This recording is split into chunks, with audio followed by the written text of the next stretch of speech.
Good evening. Good evening, everybody. Sangeet, I have some issues with my connectivity, so if you can't hear me, please let me know. Sure, ma'am. All right. Loud and clear. So I feel quite privileged to be here speaking to a group of pulmonologists. I've recently had a lot of experience with respiratory distress in the family, and I feel like the role of pulmonologist has really changed in my life. So it's quite an honor to be here and to talk to all of you. Before we start, I know it's been a long day for everybody, but just for a few seconds, can we just have as many cameras on as possible? I know bandwidth is an issue for some people, but this is a communications class, and part of good communication is to be able to see each other. So just a quick round for me to take a look at the faces here, and then you can switch off after a while, no problem. I know a lot of you are coming home after a long day, and you may not, you may need to get a cup of tea or just stretch and things like that, but just for a few minutes, let me just take a look at everybody. The other thing that I will do is not burden you with any major reflective exercise, but to just very quickly on a scale of 1 to 10, your pain scale, where 10, where you're in distress, and 1, you're having a relatively decent day. Where is everybody on the pain scale right now? Just a number. Normally, I would insist on words, but I think a number is fine. All right. So 1 being relaxed, 10 being exhausted, frustrated. I want to be anywhere else but here. So, all right. Let's just get some pain scores. Okay. This also gives me a sense of what we're going into today and how much pain I'm having to manage with communications classes. But okay, Rajam, it looks like a good sign that no one is exceeded. Okay, there's a 6 is the highest. All right. Okay, we'll work with that. Um, I will also put out a disclaimer that I'm not a doctor, but I have been working in palliative care for about 23 years now. And so my um, approach here will be primarily from someone who has had lived experience and who has been a caregiver to several family members. And so I've been on the receiving end of both extremely good and extremely terrible communication. And a lot of the work that we're going to be doing today will be focusing on those aspects. So thank you for being here. And we're going to have 2 sessions. Today, we're just going to be looking at some basic communication skills. I'm sure some of you have some experience with it, so it might be a little repetitive, but please indulge me. And the next session, we will be doing more difficult communication, communication of bad news, communication in difficult case scenarios, and so on. We deliberately have asked that there be no case presentations in these 2 sessions because I'm hoping that this is an interactive session and there's more room now for all of us to talk to one another. Okay, so I will also invite you to use the chat box freely. And and yeah, I second what Rajam has said. I encourage you to use the chat box for comments, for questions, for reflections. If something comes up for you that is personal, I will request that we keep it to the later half of the session because when someone shares something distressing, um, we have to actually stop and communication stopped. Can you hear me, Rajam? Yes, Yeah. ma'am. Clear, ma'am. Yes, All started right. again. Yes, now it's okay. All right. Okay. All right. Sorry about that. Glitches in the communication class. So what I was saying is that please feel free to use the chat box for comments, questions, reflections. I will request that personal sharing, especially of the distressing kind, be kept for a little bit later in the session because when someone shares something distressing, it's important for us to address it. I'm not the great manager of time, so I need to stay on schedule, and then we will address some of the things that come up towards the end. So thanks very much, and I'll just get started straight away. Um, so I know that communication is something that we're all talking about a lot lately, and especially since it was one of the aspects that was introduced in the medical undergraduate curriculum in 2019. To me, it seems like one of the most vital skills any healthcare provider has to have, not just doctors, but anybody on the interdisciplinary team. And communication is one of those skills that need to be upgraded as often as you would upgrade your medical skills throughout the trajectory of your career. So there are three aspects to effective communication. One is, of course, with the patients and the families. One is with other healthcare providers, because that is such an integral part of your practice. Communicating with your team members, making sure that plans of care are aligned with the whole team, and how they will also manage the patient and the caregiver based on the information that is shared within the group. And the third part, which is partly my work, is raising awareness. And I strongly believe that once you have entered the field of palliative care, even peripherally, you automatically become an advocate for it. So raising awareness about it is equally important. But of course, today's session, we're going to focus primarily on how we communicate with patients and their families. And so we're not going to really get into the other aspects of it. Okay, so here's a case study that I'm going to start with. May I have a volunteer to please read this case out? Anybody can just unmute and just read the slide out for the rest of the. Yes, Pooja, please go ahead. Mrs. S is 21 years old. She has presented with a wheeze and mild cough, which haven't improved with over-the-counter medication. Preliminary X-rays show a patchy infiltrate in the right upper lobe. She is pursuing a master's degree and is interning at a cancer hospital. She lives in a PG with roommates and parents are in another town. She appears underweight. She's in your clinic by herself. She's visibly nervous. Your waiting room is full. How will you handle the case? Thank you very much, Pooja. So I'm going to leave this up there for you to just read through one more time. And what I'm going to do is encourage you to start using the chat box. And also, the floor is open. If you feel like unmuting yourselves and sharing verbally, I'll encourage you to do that too. I'm sure this is a pretty common scenario for a lot of you, yeah?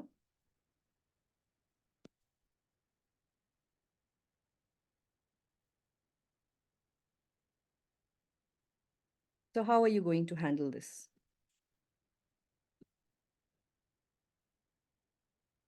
Does this clinic have any ER type facilities? No, it does not. It's a diagnostic clinic.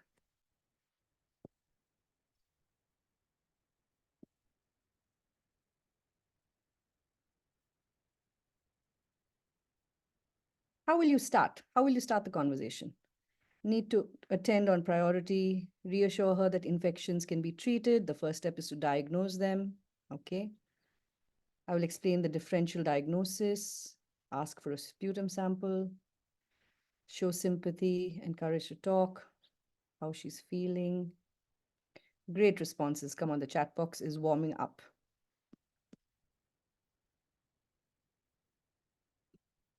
Look at some of the other details in the story.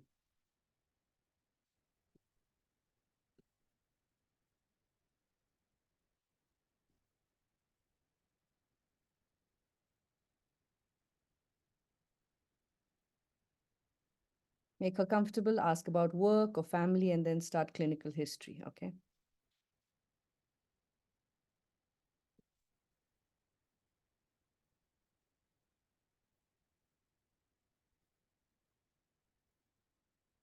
Anything else? All right. So I did start by telling you that reassure patient she is alone and staying away from, yeah, okay, fine. Reassure her as she's staying alone. Okay, fine. So I did start this session by saying that I'm not a doctor, so I'm just going to rely on my own experience. So that was me at 21. And I was doing a palliative care internship in a cancer hospital. I was working in a children's ward where I picked up tuberculosis. And this was my first encounter with a clinician. I was actually on my way to college to hand over my master's thesis that week.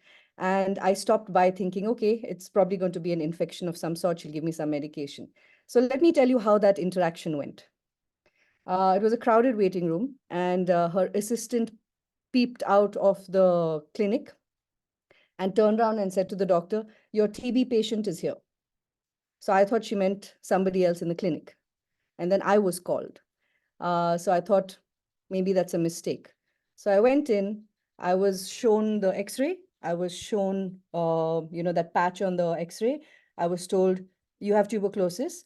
So you're going to have to go and do a couple of tests. You can go to the next, the next floor. That's where they'll take your sample. And yeah, so we'll get you started on the medication. You're going to have to take it for 9 months. And you can come back after a month for a review. And I started to cry. And the next thing the doctor said to me was, compose yourself. This is not the end of the world. I can tell you very frankly that I never went back to her. So I was so afraid. And the only person who showed any kind of empathy at the point was when I went to the next door room to get my samples done. And it was the lady who was sweeping the room, the cleaner. She came and she held my hand because I was 21 years old and crying there in that room by myself. I was not familiar with tuberculosis. I had no idea what it meant. To me, tuberculosis was a heavily stigmatized illness. And I was alone. I thought, so what I did is I went back to my PG. I refused to let anyone there come near me because I was convinced that I would pass it on to everybody. This is back in the day when there was no high-speed internet. So some friends went and did some research, came out with some documents and said, but you're not showing any of these symptoms. And finally, I was then taken to another wonderful doctor. And she actually sat with me. She took me through the whole process. She did all of those things that some of you have mentioned in the chat box. Asked me who I live with, what are my living conditions. She also told me that she's not convinced that it's TB yet, so she wants to run a few more tests. And all the while, she was very reassuring. And then she said, who have you come here with? And I said, I've come with my roommate. She said, let them come into the room. Let me also explain to them how this is going to go for everybody. And what the next 9 months.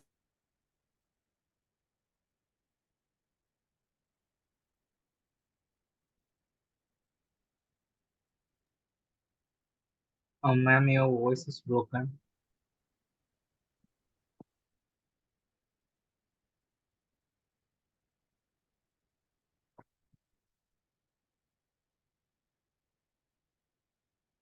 I think Smriti's network has had an issue because she's frozen. So I'll just connect with her 1 second. Okay, ma'am. Okay. Do in our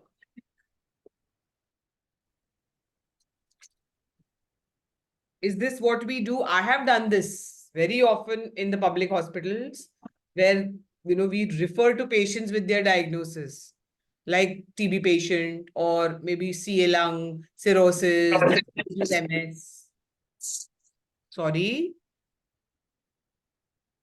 Yes, Pooja, you're very honest of you to admit. Yeah, but see how the impact happens to patients, irrespective of their economic, social, education background. The way we talk, the way we call them, the way we approach, the way we speak with them really does make an impact. And also the fact of, especially with the tuberculosis diagnosis, very often we write the AKT and then we write MVBC, pyridoxine, etc., etc. And we never tell the patient that this is TB treatment, these are supplements. I mean, I have learned it the hard way when we have patients following up and saying, I'm taking the medication, you realize they're only taking the supplements because they get so much side effects of the TB treatment. Second thing is, how often do we actually tell them that the rifampicin is going to give them red urine? Because it is absolutely frightening for anybody to take one capsule of rifampicin and go to the toilet the next day. They will be absolutely scared and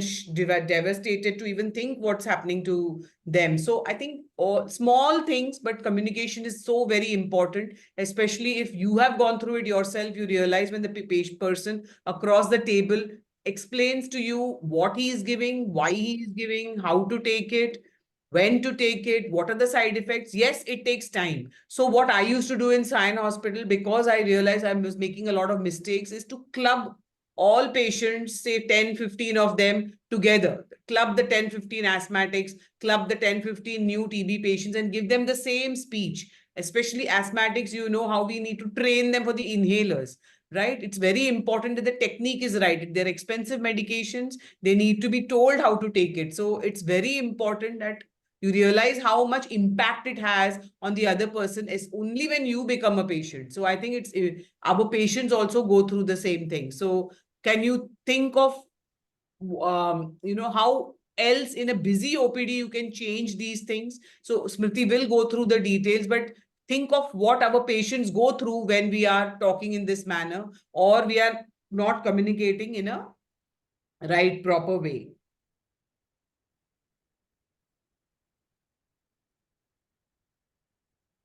Anybody has anything to share? Personal experiences like Smriti, she's back. I'm back. I'm sorry about that. I live very rurally and we've just had a little bit of rain, so everything has stopped working. All right. Sorry, can you hear me all right, Rajam? Yeah, Smriti, go on. All right, okay. So I'm just going to stop my video and maybe try and carry on. So the issue I was trying to talk about was the fact that you don't need to know the spikes protocol to know that that was not an ideal interaction. And one of the problems with bad communication is this, that compliance becomes an issue, or people lose faith in, or people are terrified to ask questions. And so therefore they are not active decision makers in their care. So we'll discuss that a little bit more as we go ahead. But for the time being, we'll move forward from here. The single biggest problem in communication is the illusion that it has taken place. I feel like I've said what is necessary. I've given the information that I think is needed. I've leaned on my expertise and my experience to pass on at least the essential information. So that's good enough, right? But the important thing is not what I convey, but how it is also received by the person that I am interacting with. And because of the vast cultural diversity and literacy and educational levels and things like that, that can be a big problem in settings like ours. Now, why communication? Let me ask you, what will good communication actually achieve for all of us in our practice? Can you please share with me why you think good communication or effective communication or even communication in its most basic form is relevant to the practice? And why are we spending 2 whole sessions just talking about communication?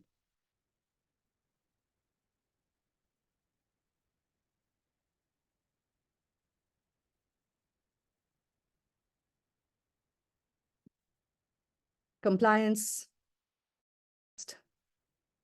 Okay. What else?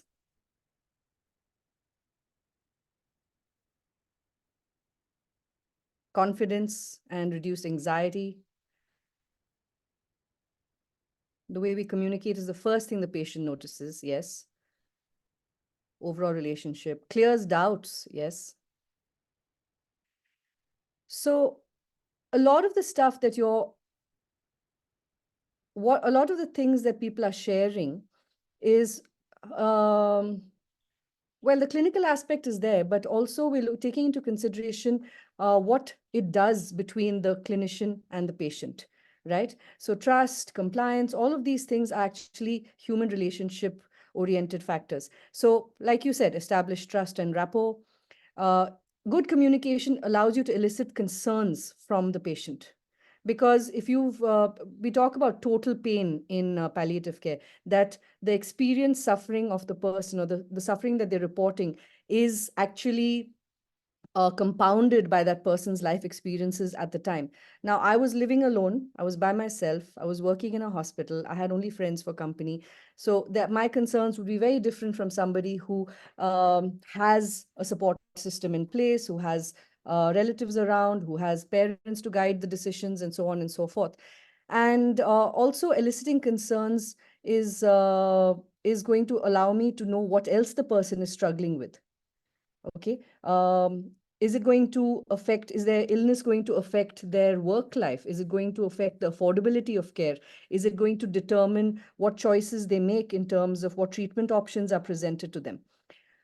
It allows me to provide information clearly, because for someone to really be able to make a decision about what they want for themselves in terms of goals of care, they have to have the right information. They cannot do it in a vacuum. It allows us to plan treatment better. Like I said, we need to know how much they can afford, how far away from the hospital do they live, how often can they actually come and visit you for a review. Can they do all of those other affiliated interventions that you want them to do, like say pulmonary rehab or nutritious food? Is that available to them? It helps us to discuss prognosis more effectively. For that, communication is absolutely essential, and discussing prognosis will also determine compliance. We have to be able to establish the goals of care. What should this person want to be able to do in spite of living with the illness? What is acceptable to them? What is not acceptable to them? Resolve confusion, like some of you said, builds confidence. Resolve conflict. And of course, it provides emotional support, which is extremely necessary when you are dealing with your patients, because a patient enters the healthcare system at a time when they're already vulnerable. And they require emotional support, not just from their families, but also from the healthcare provider, because without that, there's a lot of things that won't work. Okay, now I just want to talk to you about levels of clinical decision making. And when I'm talking about clinical decision making, I'm talking about all of those things. Setting goals, planning treatment, talking about prognosis, all of those things. Now, the first and the most basic is medical, where I give information. This is what your test shows. This is what the differential diagnosis is. These are the options available. And if this is confirmed, then this is available to you. These are the treatments. That's information. That's pure information. The next level is a paternalistic approach, where I give the information. This is what your test shows. This is what we need to do next. If this is the diagnosis, then these are the treatment options available to you. My recommendation to you is this, based on my experience, based on evidence that I have from the field, so on and so forth. But the third and most important type of clinical decision making is shared decision making, where I give the information. This is what the tests show. This is what you likely have. If this is confirmed, then these are the treatments. This is what I recommend based on my experience. But the third part is most important: values and preferences of the patient. Values and preferences.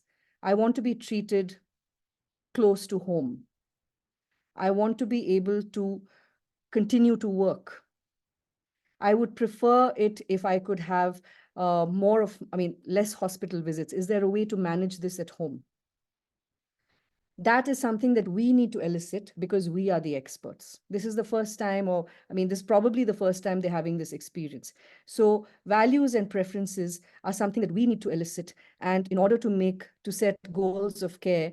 And also, yes, like you said, based on risk and benefit of alternative ways of treatment. But that can only happen when we elicit their values, their preferences. And sometimes we may not agree with their values and preferences. But it's absolutely essential to take them into consideration, because if we impose our values and preferences on them, your chances of non-compliance are going to increase. Okay? Now, that's what we're aiming for. There are important communication milestones right through the trajectory, whether it's a diagnosis during the treatment or while prognosticating. Now, during the diagnosis, clear understanding by everybody. What does it mean to be diagnosed with tuberculosis? What is the stigma attached around it? What is the myth around that stigma? Okay, how is it going to go? What are the potential trajectories? Now, the other thing is, I've also had some experience, and I will be talking to you about that later, with interstitial lung disease. Now, when somebody is diagnosed with an illness, especially a serious one, we find that over a period of very quickly, actually, the patient and the family will become fluent in the language of that illness. You ask a cancer patient and the family about the disease, they'll tell you everything from epithelial cells. It's called, it has metastasized. It's this kind of carcinoma, all of that. Now, in my case, it was okay, interstitial lung disease. I know the name. Do I know what that means? Those are entirely different things. If somebody knows the name of the disease, does not mean that they know what the quality of their life is going to be, or what that disease is how it's going to affect them on a day-to-day basis. What are the choices they're going to have to make on a day-to-day basis? So the trajectory of the disease, what it means to have that disease, and also to assess levels of acceptance. Are they understanding what I'm telling them? How accepting are they of this? Are they in denial of it? And that's why we have to be a bit careful, because not everyone is going to immediately accept the diagnosis, right? They might want to go doctor shopping at that point. They want to go and get a second opinion. And we have to be ready for all of that. And how we handle all of those things also is absolutely essential. So at the diagnosis level, we have to get a few things very clear. At the treatment level, understanding effectiveness and implication. What are the pros and cons of this treatment? What are the potential side effects? How is it going to impact you on a day-to-day basis? Are you possibly going to be fatigued by it?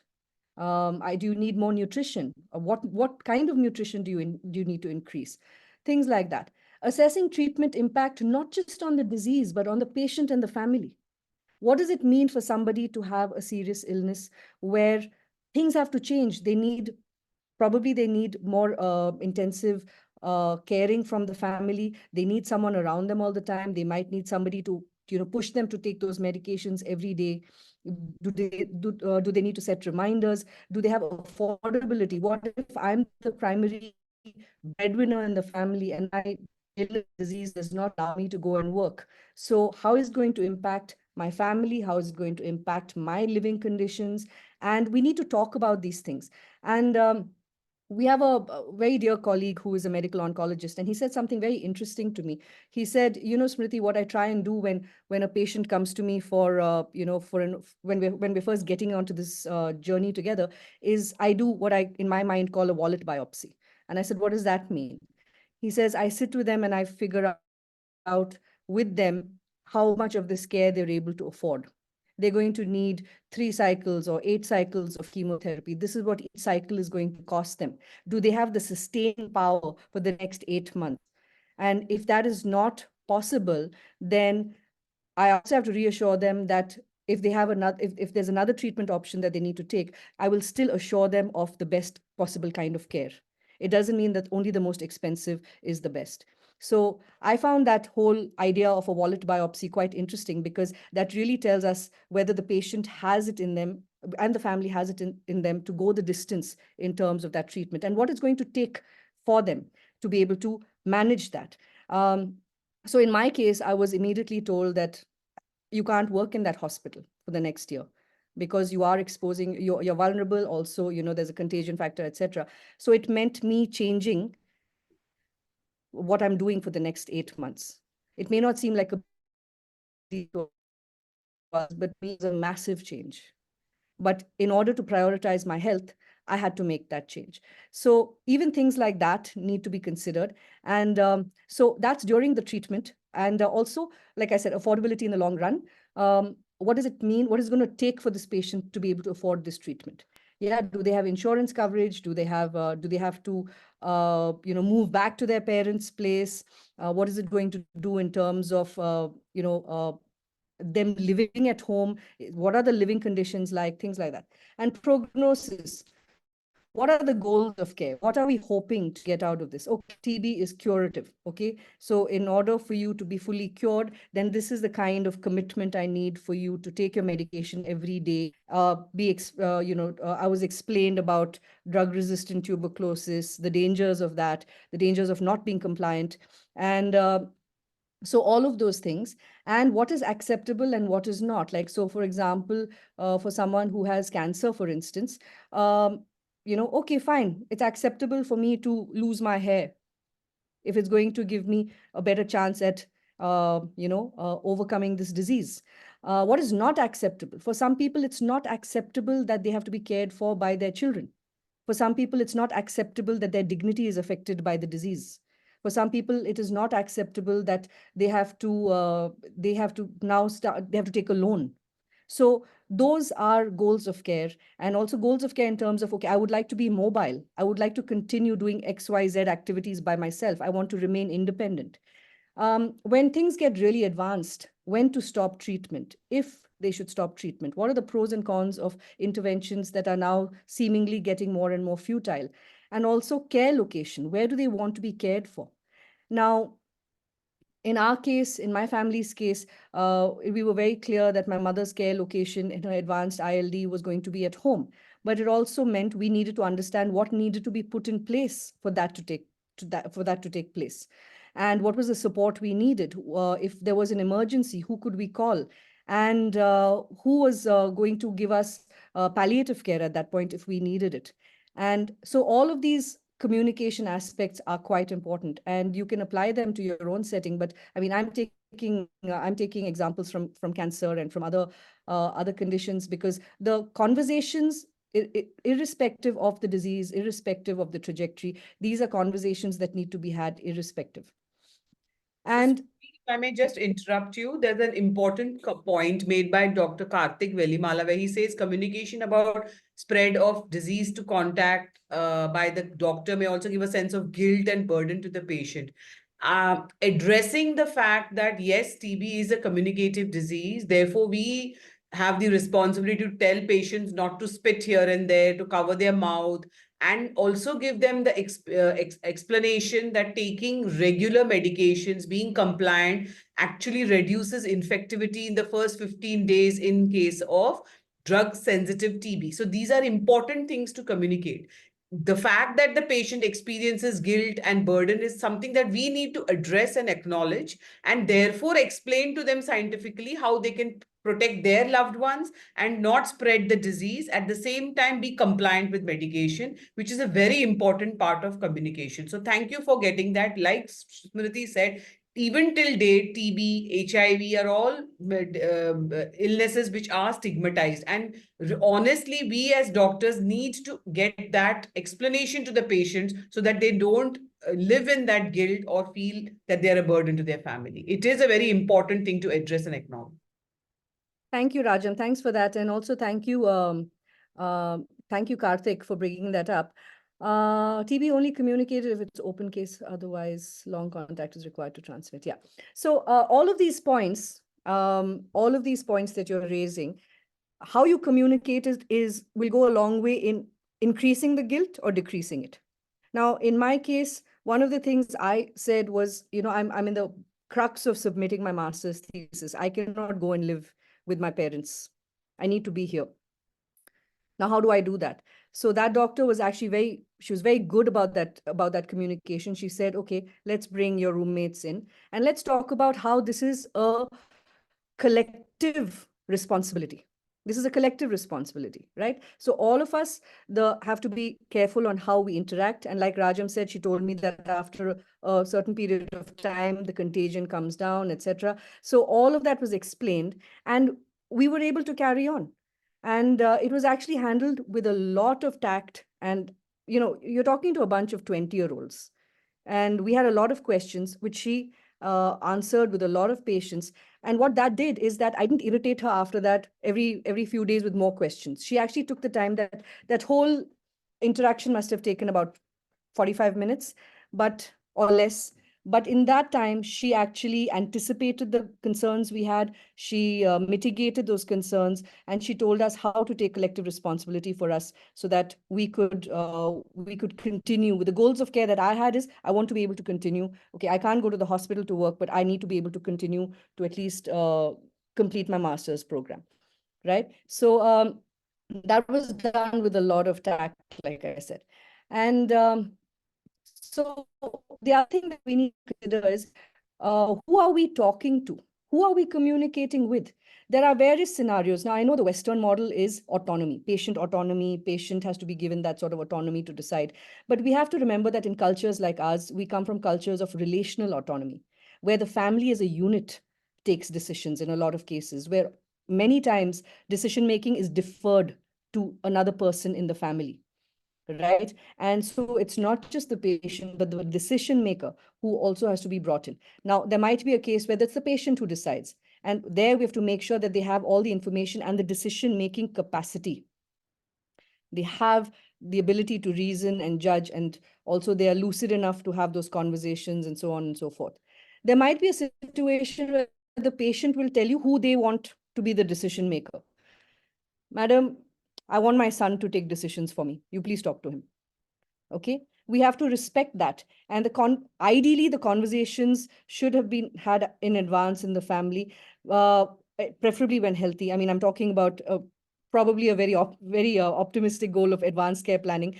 But If not, at least when they're lucid. So the family has to be encouraged to be aligned about the decisions, about what has to be done and what will benefit, what will not. So that happens quite a lot. There's a third scenario where where there are under that there are three options. The whole family will decide. They will decide based on finances. They will decide based on geographical location, so on and so forth. There are families where there are no discussions and no one decides. And at that point, they might defer to the doctor and say, doctor, you're the expert, you decide for us. That puts a lot of weight on you to then elicit concerns, to, talk about all of those things that I spoke about. What are your goals of care? Who lives together? Who's going to be the caregiver? What is expected of the caregiver? So on and so forth. And that also happens when there is decision paralysis in the family, when there is a crisis. Suddenly the patient is in crisis and everyone is paralyzed. They don't know how to move forward. And what is a risk factor then, if you push for the family to make a decision, the decision will be an emotionally charged decision made in a moment of volatility. We also need to remember that very often the person making the decision is the person who controls the finances. It could be an uncle living in Dubai who is funding the treatment of the family living in Hunsur. Now, I've sat and spoken to the family and the patient, the immediate primary caregiver and the patient, but ultimately who's paying for the intervention is that person who is living abroad. So that also has to be considered. Sometimes, or very often, the person who controls the finances is the person who is also making the decisions, and that person has to be brought into the loop. Oftentimes, the primary caregiver is one of the most least empowered women in the family. It'll be the youngest daughter-in-law.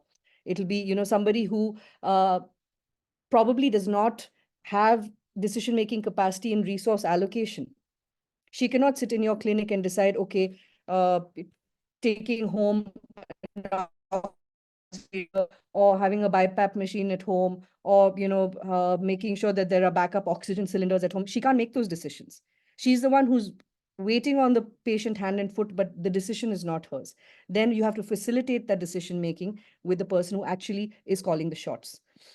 Now, thirdly, where is the location of care?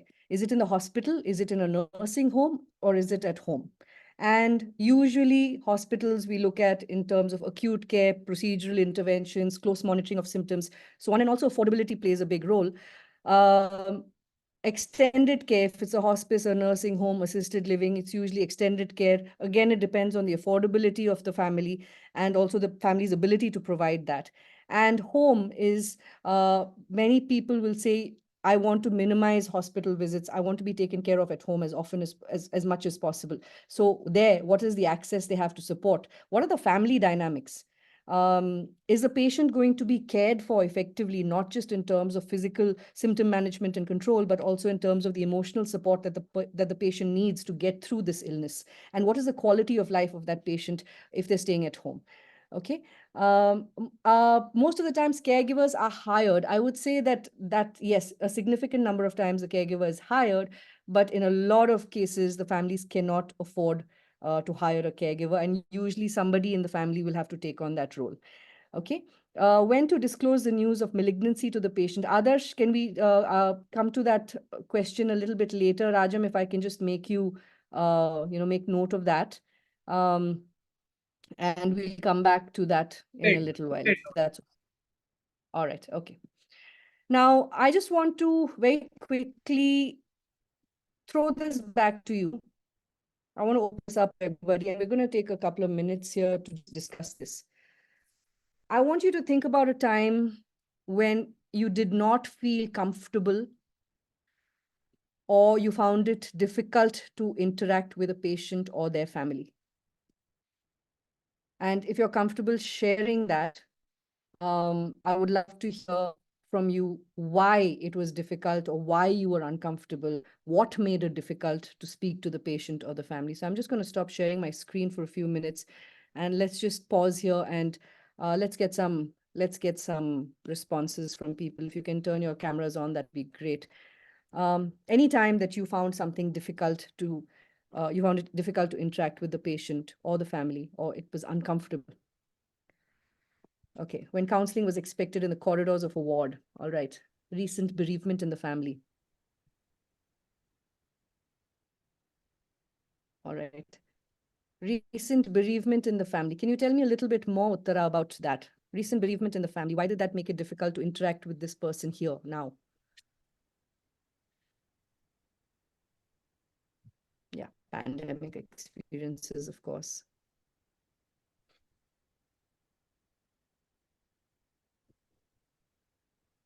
Right.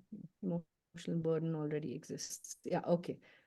So you Pooja's felt hand you is were up. Do adding you to want the to emotional burden. share? Yes, please. Please go ahead, Pooja. I actually do want to share this one thing that I wanted. It's an anecdote that I wanted to share in this class because I didn't know what else I could do. This was in OPD maybe about a week or 10 days ago, and this patient comes in with a family of five. I mean, like 5 people with her children, grandchildren, daughter-in-law, the whole thing. She is saturating at 70%. She hasn't sought health care in, I don't know, years. And she's like, I'm fine. Yeah, okay. It's just I'm breathless when I lie down.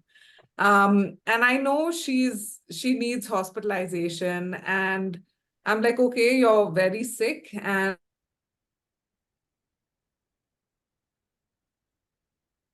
We lost her. Oh, Ah. I thought it was mine. No. Okay, so We can we'll go wait on for. with other comments till she's back, Smriti. Yeah. So Sanjay said when we are not sure about diagnosis and patient's condition is critical, so we don't have any clue to tell rather than supportive management. When a patient's attendant doesn't want to disclose the news, that's collusion. Okay, fine. All right. So we will be talking about collusion also in the next session in a little bit more detail. Pooja was getting to a very nice space. Yeah, I think so. Yeah. Anyway, even about the collusion, of course, we'll get to. About what Dr. Sanjay wanted to say, I think when you do not have a clue of what's going on, the patient is critical. I think that's exactly what you need to tell the relatives, that I really don't know what's going on. It's all happened very suddenly. And I think your honesty comes through, and the fact that you're still trying your best. It all depends on how you talk to the patient. It's not necessary at all to be always on top of things. Sometimes we also have bad days. Sometimes the patient has come really acutely ill and we are completely unaware of what's hit this patient. And you can clearly say that, one, I really don't know what's happening. Two, we are trying what we can to figure out why this happened. But I really need to let you know that the patient is not doing well and that it looks very uncertain and that patient may die. It's very important to communicate these things, Dr. Sanjay, and Pooja is back. Yeah, and Yeah, Pooja, that is what usually we follow, but it is a distressing condition for us. Yes, and therefore you should do the one who's the most senior and trained in talking and emotionally understands what the patient and the caregivers are going through, and not send a junior resident because they will be even more flustered. True. Because they may not be able to answer properly. Exactly. that's you, one ma'am. aspect. One more thing I'll add to that, Dr. Sanjay, is while we express our, you know, inability to land on a diagnosis right now, or the fact that it's looking bad, a very important aspect is to say that in spite of that, we are going to be with you. We're going to work this out. We're going to try and figure things out as we go along. And, we will try and figure this out together, because I think what a person needs to know at that point really is that they're not going to be abandoned by the healthcare system just because the healthcare system cannot figure out the mystery of this illness at this point in time. So that reassurance that things look very, I mean, we can't figure it out right now, but I'm not going anywhere. I'm still available to answer questions. I'm still available for any other discomfort that you might have. What is manageable, we will manage. So I think that aspect has to also be brought into that conversation. Pooja, I'm going to hand the mic back to you now. Sorry about the delay. Yes, yeah, please I'm go sorry. ahead. I don't know. I just logged out. I don't know how much of that you all heard. I went on for a good minute. So we uh, heard, yeah, we heard. I don't think we must have lost you now. You can start over. We That's all heard right. her when you said her saturation was 70%. 70. yeah, Yeah. so 70 and And she has orthopnea, right? And I told her we need to admit you. And I said it in a gentle way, like, let's figure it out together. We'll be able to help you. We'll give you a diuretic. You'll feel better. And she went off. I'm never coming here. This is why I don't come to hospitals. All y'all want to do is admit me. And she made a scene in the hospital. And I thought, and it was so difficult for me. Usually I'm able to communicate okay, that I froze and I wasn't able to unfreeze. I was like, you need admission, you need admission, you need admission. And then my colleague had to step in and go like, let's not admit her. Let's just send her home. And I don't know, I was just not able to deal with it at all. She's screaming, the family weren't even trying to pacify her. They were like, is she dying? Like, does she need admission because she's dying?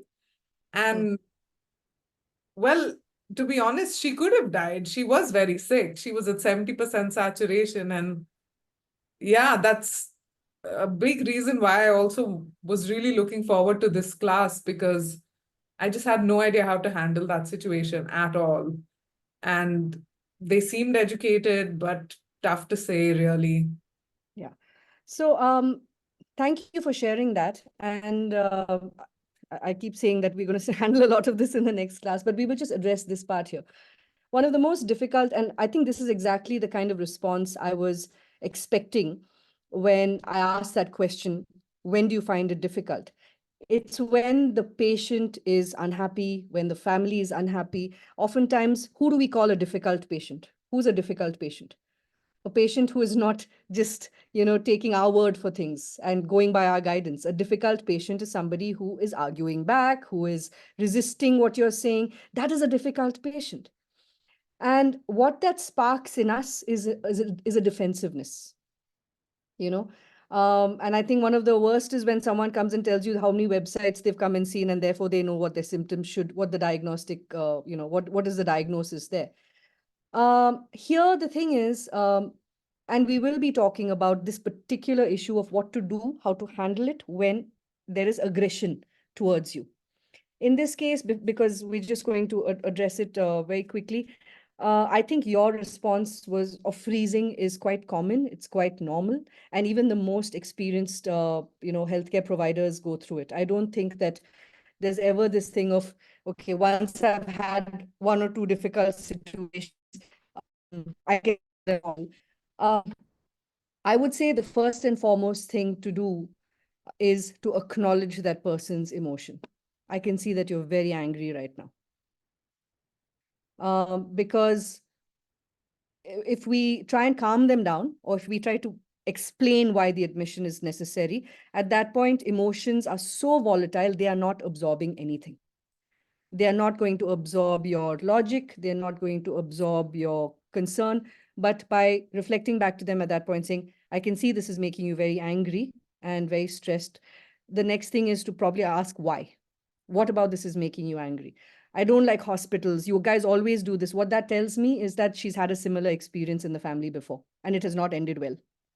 So just being present in that moment, not trying to fix it, just acknowledging them, saying, I can see that you're angry. I would also invite them to sit down or go to a private room, into a less, I would say, worked up sort of space.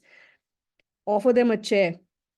And I know they might react aggressively with that as well. But the fact that you're not closing up, you're not running away, you're not getting defined. The minute you also try to explain yourself, they see it as an act of as an act of defense.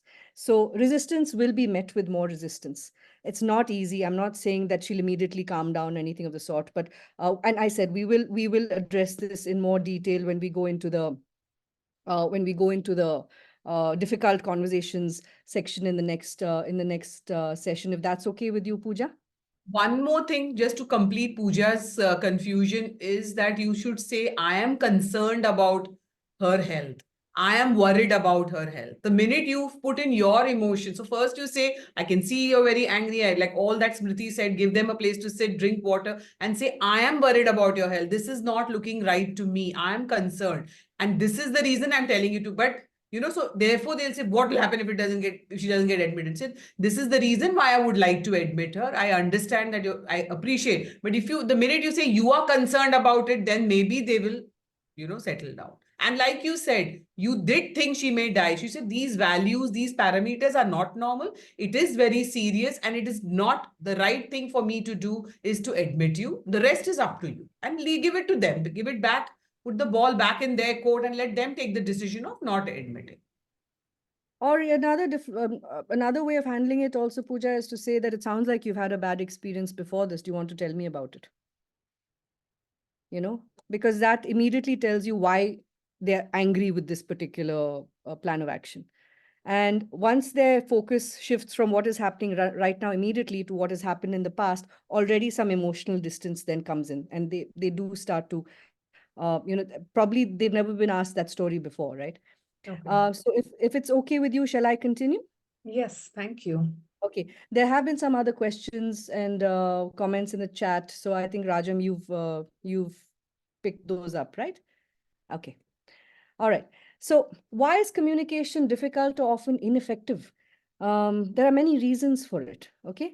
Now, one is professional barriers that we ourselves have. Sometimes we're afraid of how the patient is going to react. Sometimes we just don't know what to say. Sometimes, very, very practically speaking, there is not enough time. Someone said that it's in the corridor of a hospital. How are you going to talk to them in the corridor of a hospital when there's volumes of people waiting to see you? You're also rushed. Sometimes it's a question of shared distress. Even I'm distressed right now by this. I've been with this patient a really long time. I should have been seeing some changes, some positive changes. I'm not seeing it. And now I'm also starting to, second guess whether I did the right thing, etc., etc. Fear of blame. In today's environment where there is such a massive trust deficit between the public and the healthcare system, fear of blame is a very, very real thing.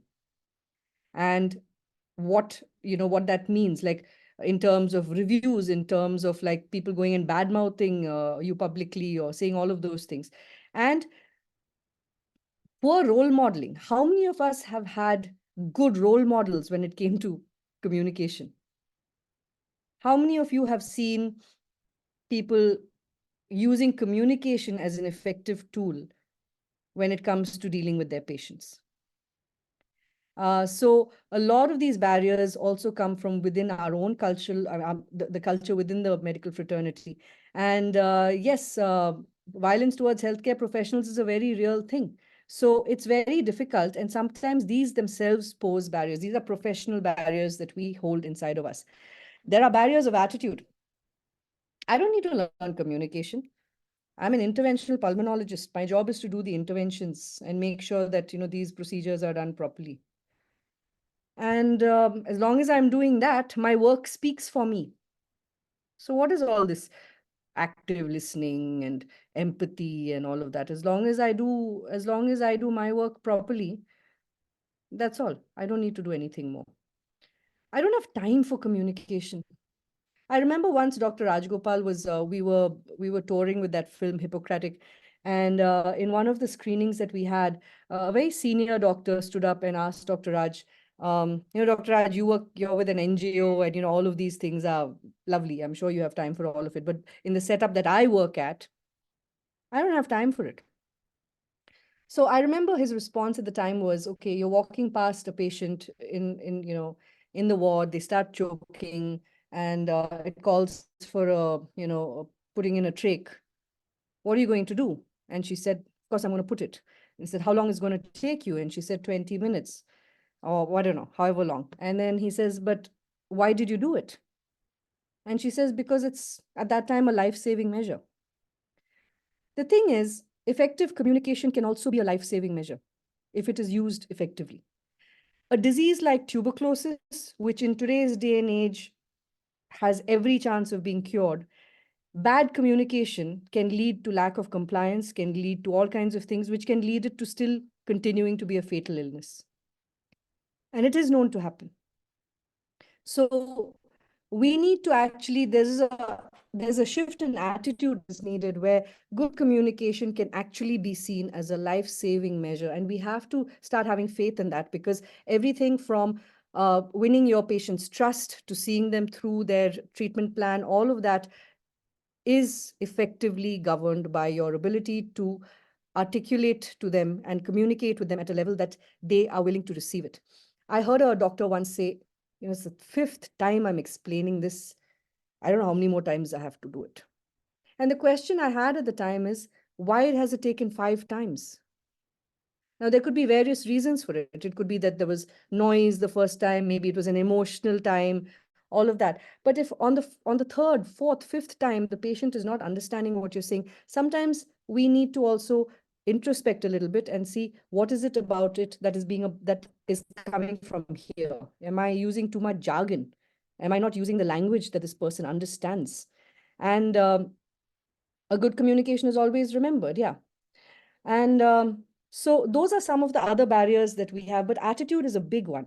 And I would just like to say, from a person who's been on the receiving end of care and who's been a caregiver, that nothing has propped us up and given us more faith in the medical system than someone actually sitting down and taking the time to communicate effectively with us. Environmental barriers, some of you have also talked about lack of privacy, physical barriers, noise distraction. But if you look at this picture, sometimes we ourselves make that physical barrier. We ourselves cause that environmental barrier. Sitting there with one big screen in front of us, constantly looking at the screen instead of looking at the patient. Just maybe looking at the phone every few minutes to see if you have any messages. And all of these physical barriers. I worked in a children's palliative care OPD for some time, and it was in a government hospital. And when I walked in, there was a table which took up 2/3 of the room. And families would come in with their sick children, and they had to see the doctor, then they had to go to the nurse to get the medication, they had to talk to the social worker. We had to queue them so that they could do one line around this table, because the table took up so much space. It took us about 6 months to get that table removed from that room, because of whatever bureaucracy. But after that, the entire mood of that OPD changed. And we had a play area. People could go straight to the social worker. They didn't need to go past the nurse or the doctor. So all of those things change. So physical barriers can make a big difference to how the care is received, to the stress levels of the patient and the family as well. Sometimes the patient and their families themselves pose the barriers. One could be that they're afraid of questioning professionals because of their past experience. I've had a lot of patients come and say that, or families come and say that, this doctor scolded me. He just told me that, see, I'm the expert or you're the expert. I'm the expert. I'm telling you to do this. So after that, I was afraid to ask any more questions. And you don't want to be yelled at, or you don't want to be condescended to. And so you don't want to ask those questions. You don't want to seem stupid, right?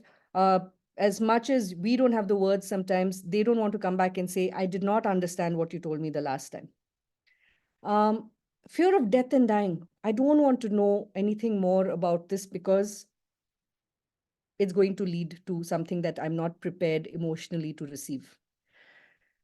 And we all have this idea that people are afraid of death and dying, but experience tells us that, yes, there are some people who have that fear, but a lot of families are also afraid of the process by which it's going to happen.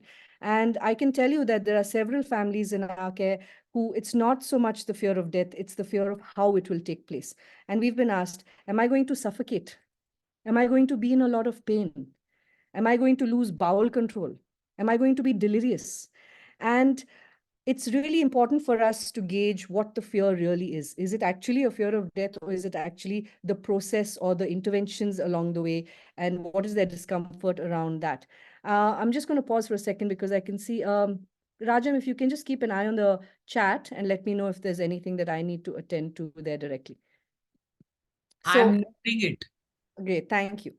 And sometimes it's protection of others. I don't want to talk to you here because my daughter is here, and I don't want to have this conversation in front of my daughter.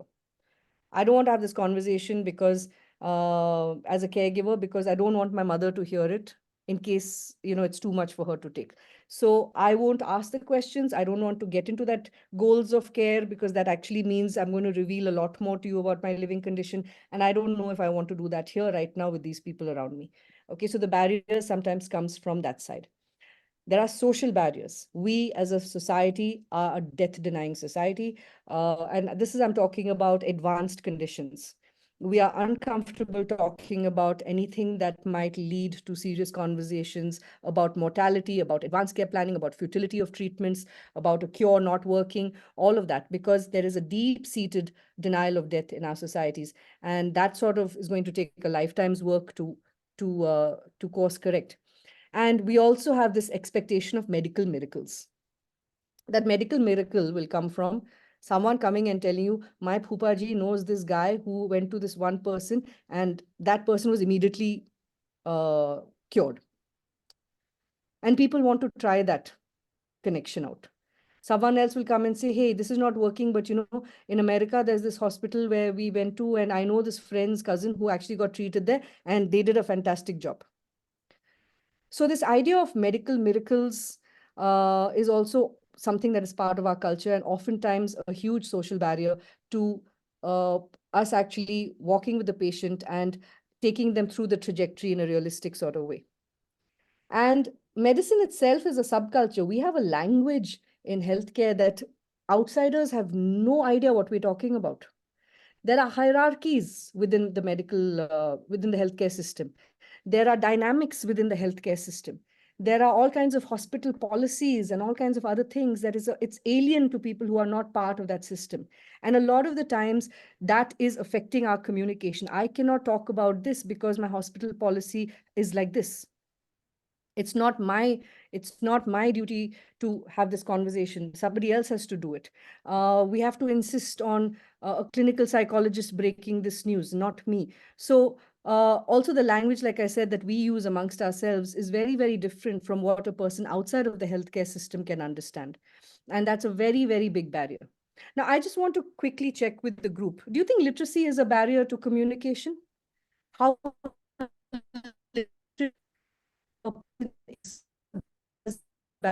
in your practice ever that somebody who is unable to read and write, it's been difficult to communicate with them? Do you feel that? Not necessary. Okay. Very honest to admit, Dr. Karthik, about pride keeping us at risk of poor communication. Thank you for sharing that. Yeah, really. Okay, so is lit barrier? Not at all, not necessarily. Okay. Can you tell me why literacy is not a barrier?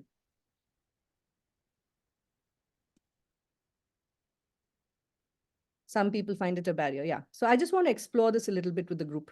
Where have you found it to be a barrier, and where have you found it not to make a difference?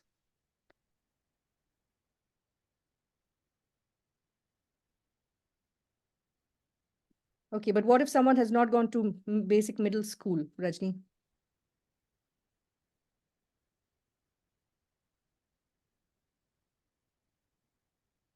Using visual aids can help overcome. How about prescriptions, writing prescriptions and compliance with prescriptions?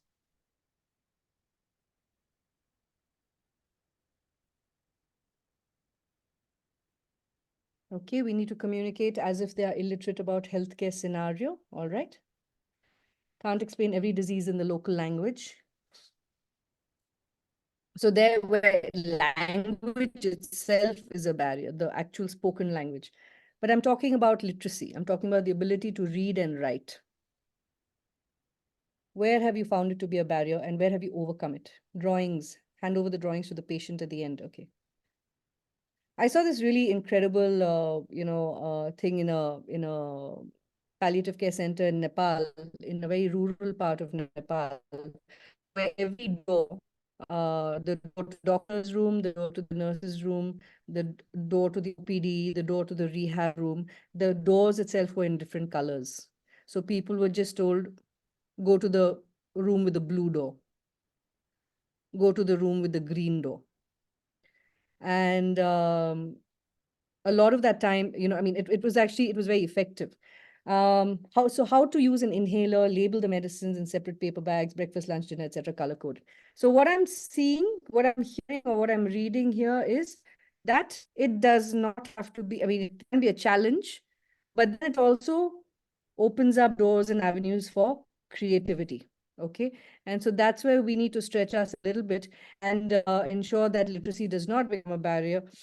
So we also need that illiterate does not mean unintelligent. And so we need to understand how this person perceives and navigates the world, and work with their skill set to make sure that what we need to communicate to them is communicated to them. Okay. And effective communication is not what you say, but how you say it, as that has the most impact. But I also want to say that there's this myth that, all communication is mostly non-verbal and verbal is just a bit, but that's when there's an emotional content, there's an emotional aspect to that communication, right? With a lot of stuff, what you say verbally is as important, because if you go wrong with your words, your tone and all that, really, I mean, it doesn't do any favors in the long run. So, but in communicating effectively with your patient at that point, words, this is emotional content, words are important. These are based on some studies. The tone is important and body language is extremely important. So let's talk about what that might be.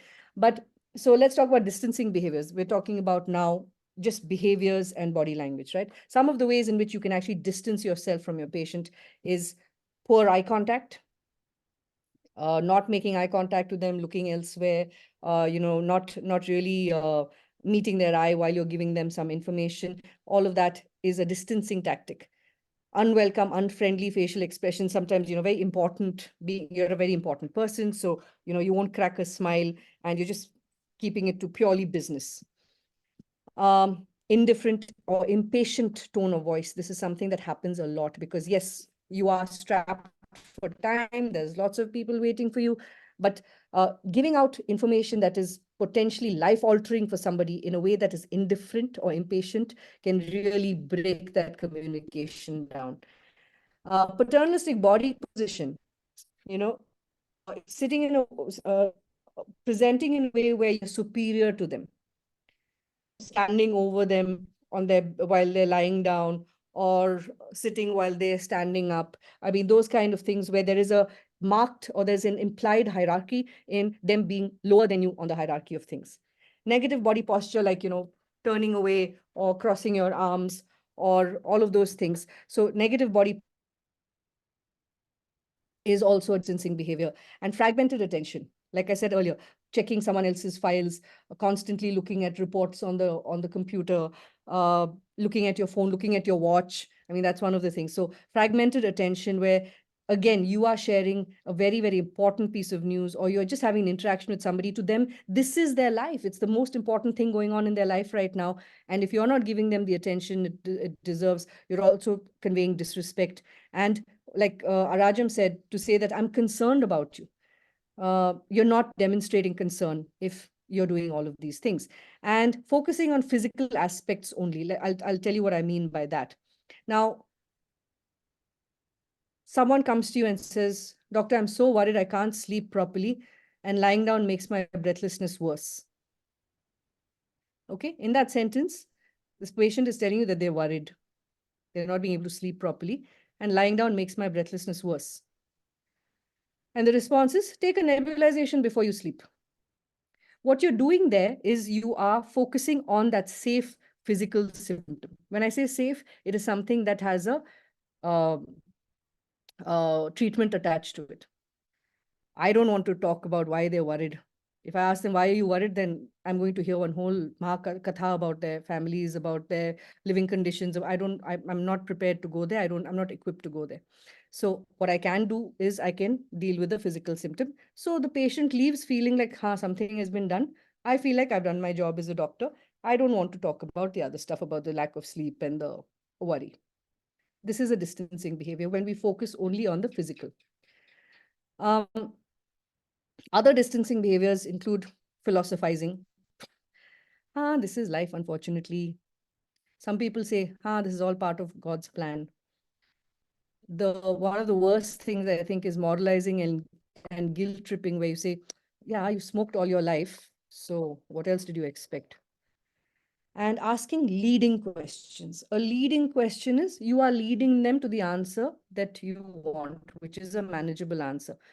You are feeling better today, aren't you? Yeah, I'm feeling better. You're not giving them an avenue to say anything more that is a little bit more difficult for you to work with. So that's a leading question. These are all distancing behaviors. Okay. Another two kinds of distancing behaviors is false or premature reassurance. Don't worry, you'll be perfectly fine. And this is something that sometimes comes, not just sometimes, all the time, comes from our own discomfort. And in that moment, a quick band-aid is better than sitting and having a difficult conversation. And finally, of course, this is like one of the most common, it's to use jargon. I'm finding it difficult to breathe. That is a lot of airway inflammation. Or you give them you give them some jargony word. And sticking to that, hiding behind the language of medicine is a distancing behavior, where you're expecting to do for the person to do the cognitive heavy lifting of understanding what does that mean. And if the person has a barrier, internal personal barrier, where they're afraid to ask a doctor questions, then that communication is cut right there. They're not going to turn around and ask you, what does that airway inflammation mean? Okay. So what we can do is, first of all, body position, make sure it's both either sit or stand, or if your patient is lying down, pull up a chair and make sure that you're at a more even level with them. Okay, this goes a long way in establishing concern, in establishing compassion, in establishing that, okay, I'm here to listen to you. Okay, and it's not patronizing, it is not paternalistic. Body posture, leaning forward a little bit, and not leaning back, not being withdrawn, indifferent, and like leaning against the chair when they're actually lying down in front of you, or pacing, those kind of things. And so that kind of body posture is very important, where you're leaning a little bit forward. Touch can be a very powerful therapeutic tool if it is used correctly. And there are safe zones. Touching someone on the shoulder, if someone is breaking down, if somebody is crying in front of you, there are ways for therapeutic touch where you can comfort them. And sometimes if you don't have the words, touch goes a very, very long way. Please be mindful of cultural context, of gender, of those kind of things when you employ touch, but it can be a very, very powerful technique. And ask open-ended questions. Ask questions that will allow the patient to respond in a way that they choose. Okay, what aspect? I mean, these are some examples. What part of your future are you worried about right now? Tell me more about the pain or the breathlessness, whatever it is. Tell me what's been on your mind the most. How are you feeling today? Now, if you ask them a question like, tell me what has been on your mind the most, what you're going to get from them is what they're finding most difficult to navigate at this point. Okay. And that is the entry point into your conversation, because what is of greatest concern to them may not be what you're expecting to hear. Maybe it's not their breathlessness. Maybe it's not their illness getting worse. Maybe it's about the fact that they feel that, the medication is not doing its job. It gives you an avenue to actually sit down and discuss the concern with them. And be prepared for the fact that you will be surprised sometimes by their answers. And what aspect of the future worries you is also a good way to elicit their concerns about the trajectory of the illness. Okay. And examples of closed-ended questions in comparison are this. Do you have a cough? How can you answer that question? Yes, no. Is the cough better if you're propped up? Yes, no. Does the cough get worse when you talk? Yes, no. Do you feel breathless even at rest? Yeah. So closed-ended questions will only get you yes or no answers.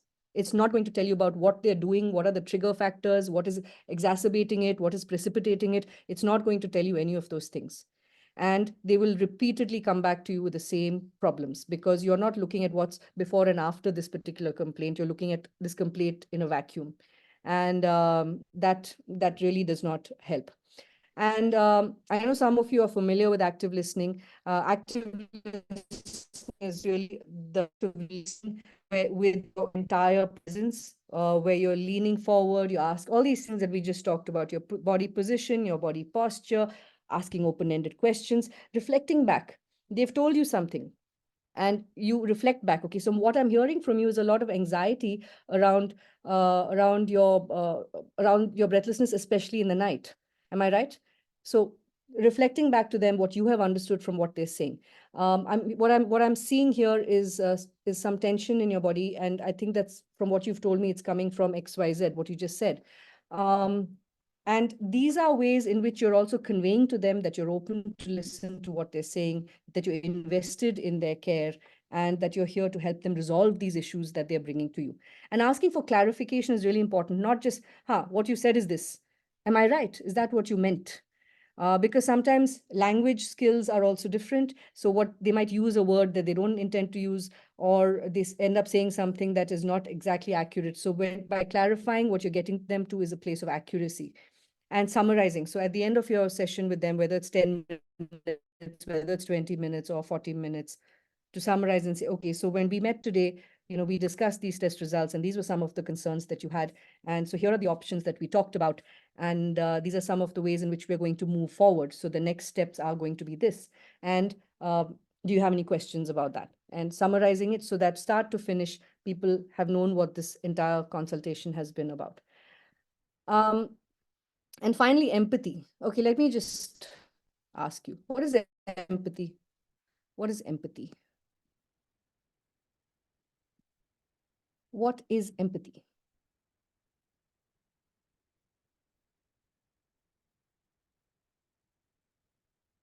Empathy is a word we keep hearing, and it's a tricky word, in my opinion. Empathy, sympathy, compassion, be in their shoes.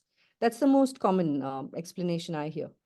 Yeah, putting yourself in people's shoes, feeling what they feel. Can I ask you a question? Can you really put yourself in someone else's shoes completely? No? No. So empathy, I'll tell you, as a psychologist, I really struggled with this idea of empathy because I cannot put myself in somebody else's shoes, one. There might be another 21-year-old person who's had tuberculosis and whatever. I can say, oh, we've had similar life experiences, so I can empathize with you more. And there are people who've not had the similar life experiences as me. And yet I'm saying, okay, I'm going to be empathetic. I'm going to put myself in your shoes. It is not possible. And empathy, if empathy is putting yourself in someone else's shoes so that you start seeing the world through their eyes, you are compromising your problem-solving ability with them. Because if you completely immerse yourself in the suffering of another person, if you completely take on their concerns, if you completely start seeing the world the way they're seeing, you are not being able to zoom out and then do the job of actually helping them navigate through this time. You're going to get lost in that maze with them. In psychology, we also have a thing of transference and countertransference and projection. If I start confusing empathy with that, I am not doing my patient a service. I am not being able to actually do my job competently.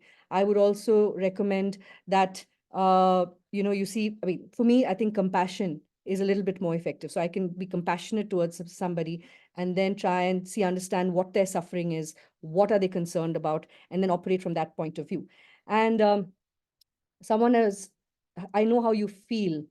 I think it's not okay to say, I know how you feel. It's not okay to say, I know how you feel, because honestly, we don't really know what somebody else is feeling. We don't know their family dynamics. We don't know how lonely they're feeling in all of this. We don't know how much kind of support they're getting from different people that they're expecting support from. We don't know what their disappointments are. So sympathy, empathy, these are tricky places. So empathy is a word which is like dignity. If I ask 10 people what their definition of or what empathy means to them, I'm going to get 10 different responses. Okay, so I would say that empathy is something that we need to be very careful of, and we need to understand how we demonstrate empathy. And we're going to talk about that for just a few minutes before we wind up. I can see how upsetting this is for you. Okay, empathetic statements. I can see how hard this is for you. I feel that you're very angry today. I hear a lot of sadness in your voice. I I I can imagine how difficult this news must be for you, or how difficult this journey must be for you. But at no point are we saying, I know how you feel. Because also that is a little bit, I think, again, that's a distancing behavior. So empathy is really sort of reflecting back to that person, the suffering that you're seeing in them. The suffering is coming out in the form of anger, in the form of distress, in the form of anxiety. I'm sensing there's a lot of anxiety in you today. Can you tell me a little bit more about where that anxiety is coming from? That is an empathetic response. Okay, so I see you, I hear you, I feel you, I'm sensing. These are ways in which you can sort of demonstrate empathy. I would strongly suggest not saying I know how you feel. Okay, so we have a few more minutes. I'm coming back to the case that I started with. And you all know this case now. Okay, now after all of these things that we just talked about, we talked about shared decision making. We talked about eliciting concerns. We talked about this, like, what are some of the communication milestones in terms of understanding, acceptance, trajectories, setting goals of care. We talked about what are some of the distancing behaviors, and what are things that we can do in order to improve our communication, our basic levels of communication. Now tell me how you will handle this case. And I will ask you to refrain from saying, I will use empathetic statements. Use the statement. Tell me what you will say. You can pick any of these threads. There are several entry points here, and you can pick any of them. And what I want from all of you is full sentences as to what you're going to say, rather than describing what you're going to do.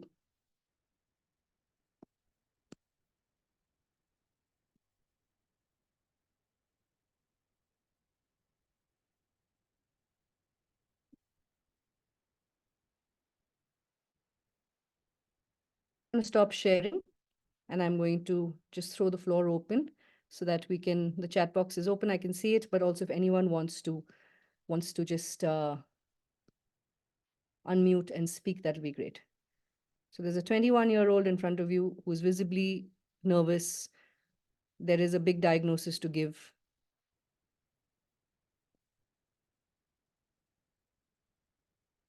How will you start that conversation? This is your first meeting with her.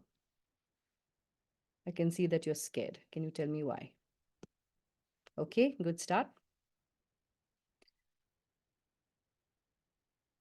Uttara, tell me the sentence. Tell me the sentence that you're going to say.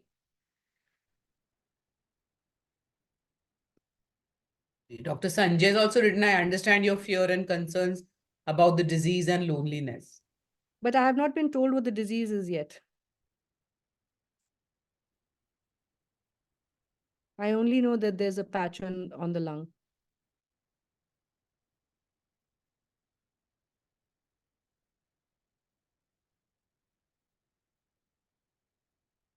Okay, you're not feeling well and we need to discuss it. Okay, all right. Uttara, the same thing. Ask her if her parents can come. How will you ask her directly? First person. Okay, I have something difficult to share with you. All right. Do you want to wait until your parents get here? Okay.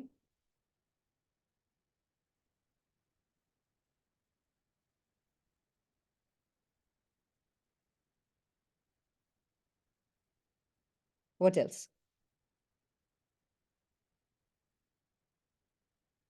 Do you want to wait? All right. Something difficult to share with you.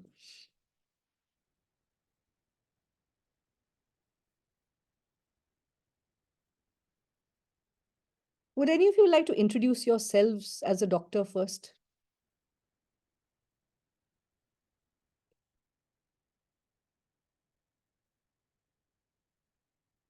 Okay, you have a disease for which you need to understand, discuss in detail, and have faith in us to treat it. Okay, that's a better framing.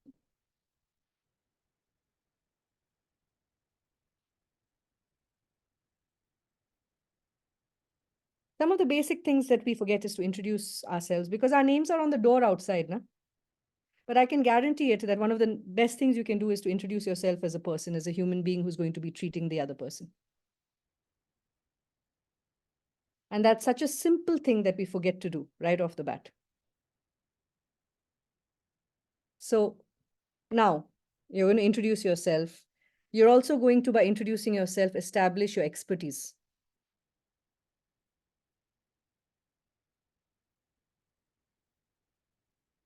So in the interest of time, I'm going to invite Rajam, Rajni. How would this conversation go for you? I can sense that you're anxious about your problems. We can sort it out together. Yeah. Rajam, you want to take a shot at it, or Rajni?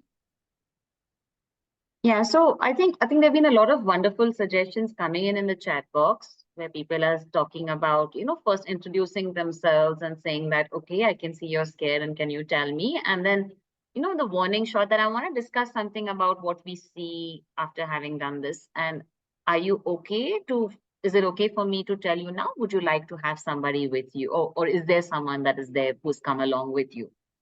So just inviting a lot more. I just want to tell everyone out here, none of us are super experts or anything. So feel free to say what you want and make mistakes in chat boxes. So yeah, it's about a lot is in the tone of voice. When you see someone scared, even the tone of voice you adopt is immediately something that will tell them that it is okay. This is a safe space for me to speak, right? So a lot of the non-verbal stuff also, inviting them in, having them sit down, asking, is there someone else who's come and would you want that person also in? And then that seeking permission. When we say, I have something difficult to share with you, Karthik, uh, uh, first you ask them permission for, like, is it okay if we go ahead and discuss this further? Or do you have, like how Pooja suggested, do you want to tell me why? And then is it okay if we discuss further? Thank you, Rajni. And I think Manu has put in an excellent intervention there. Talk about the issue in the X-ray, look in the eye, ask if, yeah. All right. Is it a good idea to have a video chat with her parents with her consent? Yeah, it could. Yeah. I mean, yeah, that could be something that you can ask permission for. Yeah.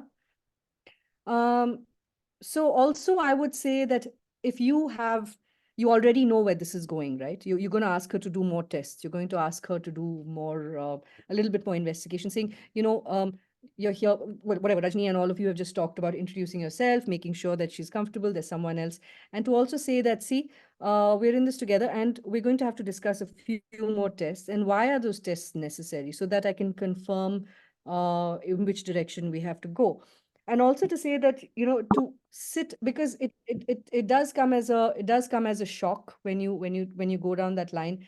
So to also say that, you might have some ideas about this particular disease. So, what are those ideas? Because you also have to bust a lot of myths around this. And so the starting point is the most important. I think once you settle a person and you make them feel comfortable, and introducing yourself is such a vital part of it, where you say, like someone said, I'm so and so, and